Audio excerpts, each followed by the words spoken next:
channel. I wanted to talk to you today about everything that's happened in my life since Aquila died. And it's been a long time coming, but I hope I can put this together for you in a good way, because a lot has happened over the last 9.5 years. So I guess back up to 2010. So Aquila died at the very end of 2009. And in 2010, very early on, I ended up falling pregnant with my now daughter Willow. And it was actually 6 weeks after Aquila died. So it was very, very soon, and it was a bit of a shock. And though a wanted shock, because I really, really wanted a baby in my arms. And but it was very difficult to be pregnant, so in the middle of all my grief, and it was a whirlwind and a roller coaster. I processed a lot of my grief through blogging and through art.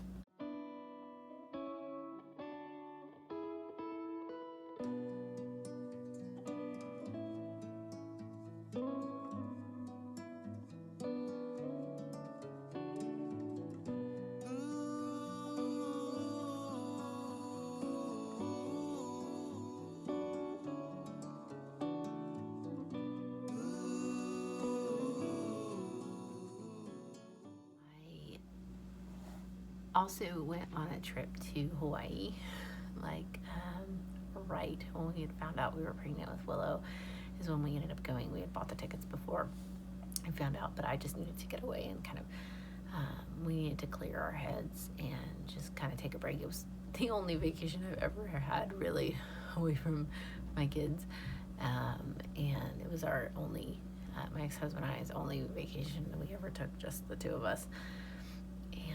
It was nice. It was nice to be in that center of paradise, but it was weird because you're in this beautiful place, and I still missed her so much, and it still was in such a mess of grief and loss.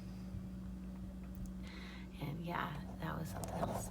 So that whole 2 years also after Aquila's death, I spent trying to go through all the motions of filing a complaint with the midwifery board and with NARM, and I tried to find a lawyer that would take my case, but no lawyer would take my case because, well, a couple of reasons. One is home birth midwives do not carry insurance, so there's no money in it, but on top of that, in Texas, a baby is not considered a person until they are born. That's not true in every state, and so because Aquila did not take a breath, you could not file wrongful death for her. You could file something else, but no lawyer would take the case because there was absolutely no money to be had. So, and we didn't have money to, pay thousands and thousands of dollars to sue her just for no reason, because it wouldn't keep her from practicing, and all I wanted to do was keep her from practicing and doing this to other mothers. So I just followed through with NARM and the midwifery board complaint processes, which ended up getting me nowhere, but that's for another video. Anyways, so I fell pregnant with Willow, and I had a kind of a turbulent pregnancy because of the grief. But when I was only 31 weeks pregnant, I got very, very sick, and they couldn't figure out what was wrong with me. Actually, it was 30 weeks pregnant, and very, very sick. I ended up in the hospital. They did every manner of tests on me, and they could not figure out what was wrong with me. And they finally figured out that there were 2 other pregnant women, in the city, in different hospitals, that had all the same symptoms, which were weird. It was causing jaundice and fevers and all this stuff. And they figured it out to be a virus. They don't know exactly what virus, but they knew what it wasn't, and they knew that it was the same as these other women had. So this horrible virus, right? And I finally end up able to go home, and I just keep dragging. I just keep being sick for 5 days. And then my fever spiked again. So I went back to my OB, and I was like, I fever spiked again, and she put me back in the hospital, and they started running more tests, and they finally said my OB, who's like top of her game, top OB in the city, was like, I have this sneaking suspicion that you have chorioamnionitis infection, even though you don't have broken water sac. And so the test for that is to do an amniocentesis. So they stuck a huge giant needle in my belly and pulled out amniotic fluid, and it tested positive for the bacteria for group B strep, like in my amniotic fluid, and that's why I had the high fever. So it was crazy, because then she's like, we have to induce you right now, and I'm like, I'm only 31 weeks, and I was absolutely terrified that my baby was gonna die. I was feverish. I was in the hospital already. I was just absolutely terrified, but they induced me right then, and I ended up giving birth to her at 31 weeks, and she was absolutely tiny.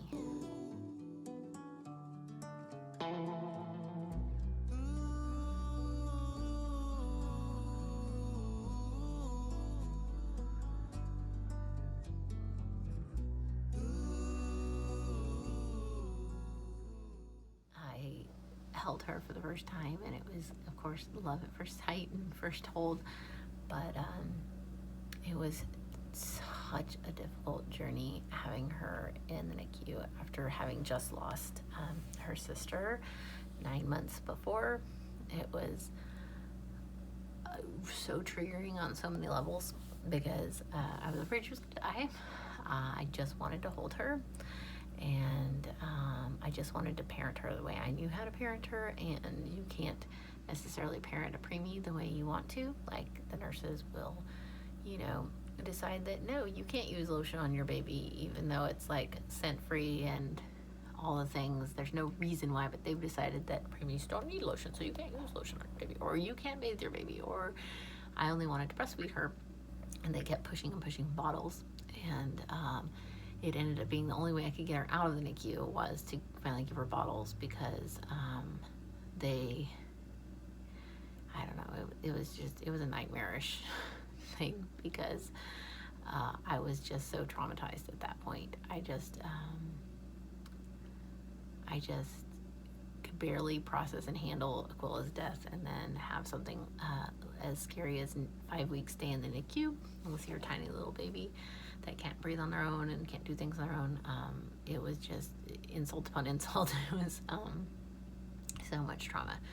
But 5 weeks after she was born, she was able to come home, which was absolutely, the best thing ever. And she was just spoiled rotten by everybody. Everyone just adored Willow. Still does. But she was just the light of my life. But the thing is, it still hurt, and I still missed Aquila. But Willow was that beautiful rainbow after the storm. It's just like sweetness to my heart, and I thank God every day for that. So after Willow was about 5 or 6 months old, I guess I would have to back up a bit.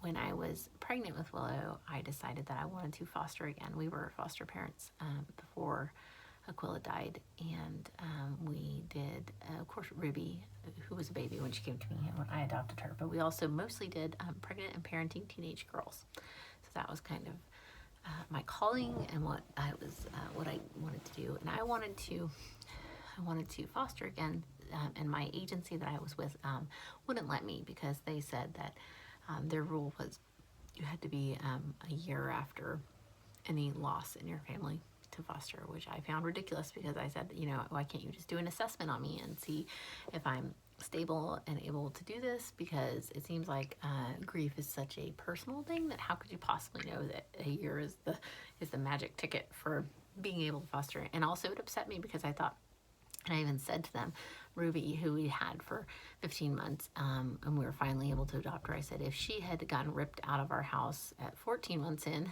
a month before we adopted her, you guys would have slapped another baby in our house in a couple days with no problem, if we wanted to take another placement. But the grief from losing Ruby would have been monumental, and I would not have been ready to just foster again after that, but they would have had no problem with that. But if I had a baby that died, and that was suddenly, you know, worse or less, maybe less capable to foster, I did not like that. So I ended up interviewing with another private agency, and I presented, you know, everything about my case with them. I'd been a foster parent for 3 years, and now they weren't letting me foster because my baby had died, and they were like, no, we don't work like that. We don't have a policy against that. We would, you know, assess you ourselves and see if you're stable and actually ready to foster. So they did. I went through the whole home study process with this second agency, and it ended up working out great because they approved us, and we ended up getting a teenager and her young son, and she was pregnant again. And this baby, we were pregnant together, which was funny because when I was pregnant with Aquila, we had a teenage girl who was pregnant, and I was pregnant with her at the same time. So I had done this before. I'd done this rodeo before, where you're pregnant with your pregnant teenager and also parenting them. It's interesting. I found it to be fulfilling and very hard, but also very fulfilling. So yeah, here we were again with, you know, fostering a pregnant teenage girl, and we ended up fostering her for a few months. I don't even remember how many months, maybe 4 of the pregnancy, maybe 5. I'm not sure. It was a while. And she ended up leaving our home because she was actually, she aged out. She was able to, and she decided she wanted to move in with her boyfriend or something like that. We would have kept her, but it did not work out for that. But she came back into care. Well, she didn't come back into care. Her kids came back into care when Willow was like 4 or 5 months old. And her baby had been born like just a few days, 3 days before Willow. So her baby and then her then 2-year-old son came into care, and they ended up coming to live with us. So we ended up being their foster parents. And so I had basically twins. I had little Willow and her little almost twin little girl friend, and then I had a 2-year-old little boy.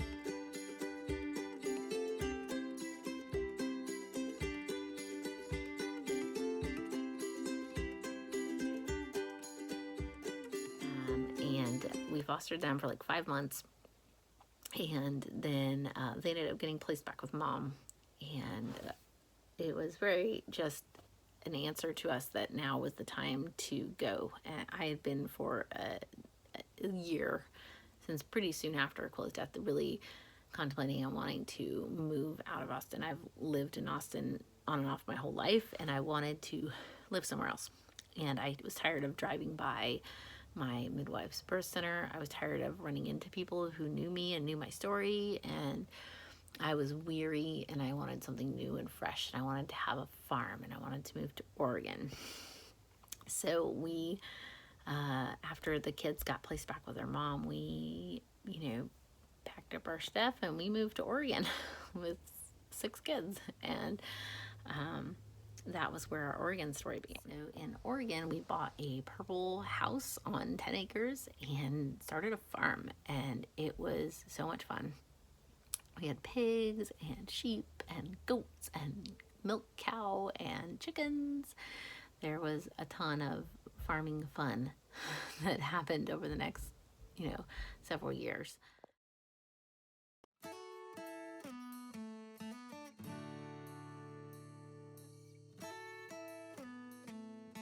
This is what happens if you let the frog go. You have to catch it again.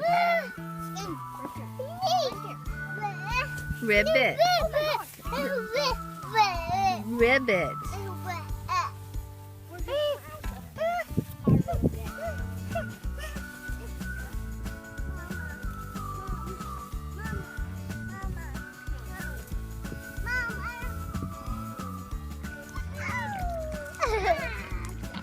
It's so cute. You got him to flop. Luca, do I have to go in there? Oh, it's coming. Luca, do I have to go in there? What do you think, Jeremiah? He's a fat pig, Mom. Look at that round belly. Yeah, they're about ready to go in my freezer. Yeah. He's ready to get Jimmy home.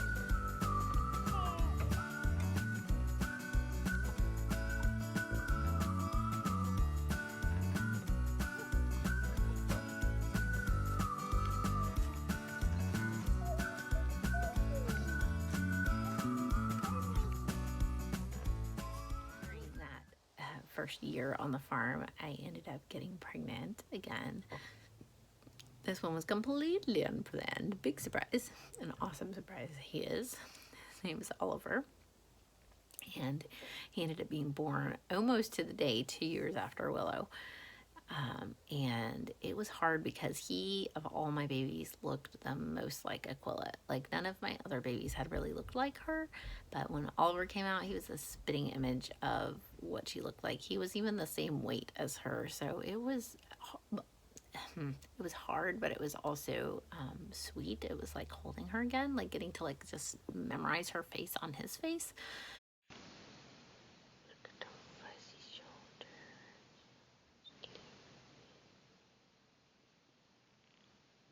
And we farmed in Oregon. We made friends. We have a good church family, or I did. Because my husband always went, that at the time, my husband at the time went to church with us, but he was and still is an atheist, so he was never saved. I was saved during our marriage, and that was always like a source of contention and a problem between us, but I digress. We ended up getting divorced in 2014. Just irreconcilable differences, I guess you could put it. Me being saved, him not. The way I grieved and the way he grieved were so different. It was, I don't know, it was a lot. And there were a lot of things that I'm not going to get into because it's really personal, everything between me and my ex-husband, but we did end up getting divorced. And he is still in Oregon, by the way, and I am no longer in Oregon. I moved to the Midwest actually last year. And the reason I moved to the Midwest last year was because I actually got remarried. I got remarried a year after I got divorced, actually, to a wonderful, amazing Christian man who has a like vision for family and orphans and pretty much worship everything, God, everything that I have a mind for, he does too, and a heart for. And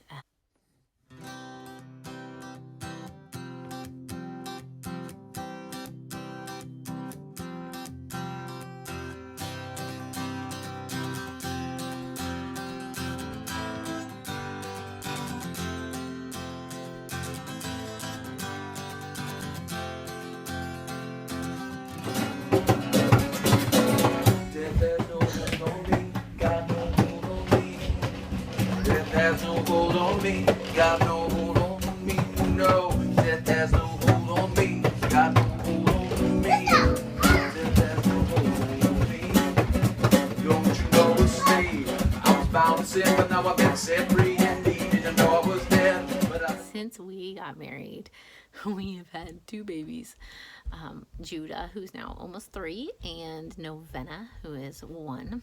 And then we also flew across the world to Ukraine and adopted 2 orphans that were both 10 and are now both 11 with special needs. And if you're interested in knowing about my family and what we've done in the last couple of years especially, I actually have a totally different YouTube page, and I'm going to link it below.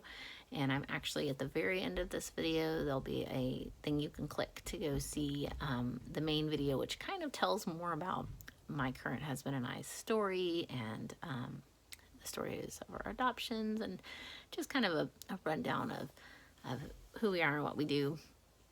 But you're welcome to go see any of those videos and check out like what my family life is like now. So my husband has a child from a previous marriage too. So altogether, we have 11 living children and 12 when you include Aquila. So, and the oldest is Kieran, who is 19. And the youngest is little Novena, who's 1. But yeah, I would love for you to, come join us over there if you want to see more. And yeah, have a good day. Thanks.